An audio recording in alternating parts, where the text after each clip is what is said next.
Now to new information on an Appleton woman charged with the murder of her husband back in May. 35-year-old Tina Haifman was sentenced to 8 years in prison and 4 years extended supervision. NBC 26's Raquel Amel was in court today when the judge issued that sentence and has more from Appleton. It was an emotional day here inside this courtroom as the family and children of Chad and Tina Haifman gave their final statements before her sentencing. I don't want to see my mom gone.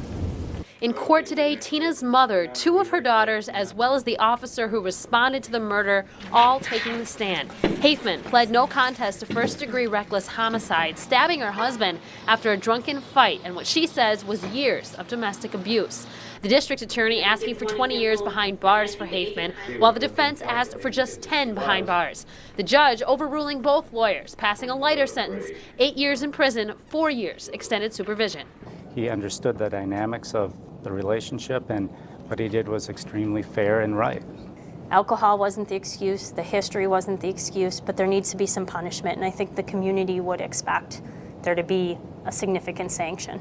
As for the 6 children Chad and Tina had, the 2 oldest ones are staying with their grandmother, while the other 4 are currently in foster care. The hope is to eventually get all the children reunited again.